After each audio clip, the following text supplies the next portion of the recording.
연휴가 끝나고 정기국회가 문을 열었지만 여당인 민주당과 제1야당 한국당의 대립이 격화되고 있습니다.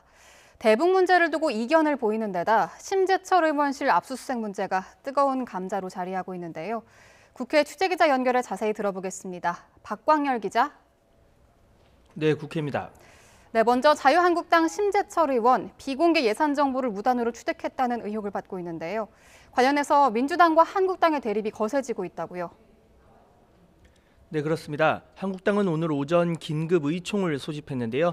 심재철 의원실 압수수색을 제1야당에 대한 강도 높은 탄압으로 규정하고 대정부 투쟁에 나서겠다며 피켓 시위까지 진행했습니다. 불똥은 문희상 국회의장에도 튀었습니다. 사전에 심의원에게 압수수색 사실을 알리지 않았다며 한국당 의원들의 항의 방문이 이어진 겁니다. 이석기 때도 압수수색했다라고 이석기하고 비교하고 있습니다. 국회를 지키기 위해서 입장 표명을 해달라라고 얘기를 했는데도 거부하고 있습니다. 행정부에 의해서 국회 입법부가 유린당한 행위입니다. 앞으로 이를되면 헌법에 보장된 국정감사 할 수 없습니다. 앞서 심재철 의원은 오늘 오전 청와대가 업무 추진비 가운데 심야 시간과 휴일 등 비정상 시간대에 2천여 건, 모두 2억 5천여만 원을 사용한 것으로 나타났다고 주장했습니다. 업무와 연관성이 없는 술집 등에서 쓴 업무 추진비도 3천만 원이 넘는 것으로 확인됐다며 청와대의 해명을 촉구했습니다. 하지만 민주당은 야당 탄압이라는 한국당의 주장은 억지라고 일축했습니다.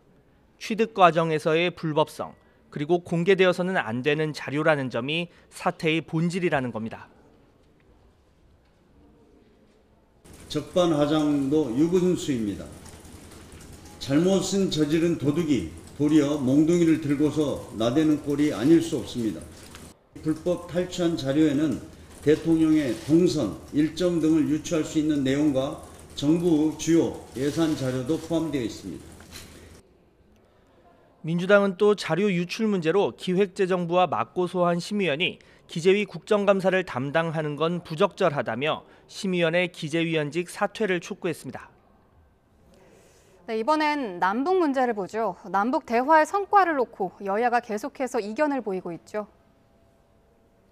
네, 그렇습니다. 평양 정상회담 이후 40%대 지지율을 회복한 것으로 조사된 민주당은 정부의 군사적 긴장 완화를 NLL 포기라고 비판하는 한국당을 거세게 몰아붙였습니다. 한국당을 평화와 번영보다 대결과 전쟁을 부추기려는 냉전적 수구 세력이라고 비판하며 철진한 안보 장사를 그만두라고 지적했습니다. 눈은 뜨고 있으나 제대로 보지 못하는 청맹관이가 아닌가 싶습니다.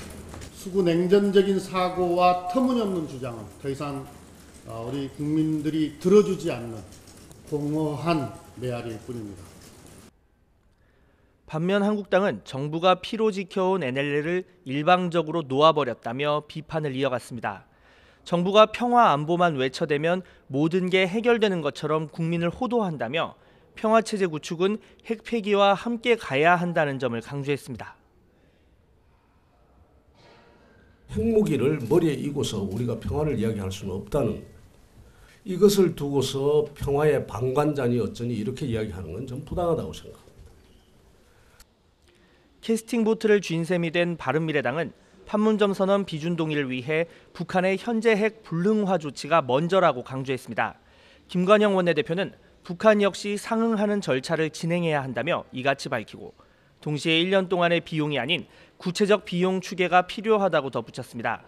김 원내대표는 어제는 판문점 선언과 평양 공동선언, 남북 군사합의서 등에 대한 포괄적 비준 동의 여부를 논의하겠다는 의지를 밝힌 바 있습니다. 지금까지 국회에서 YTN 박광열입니다.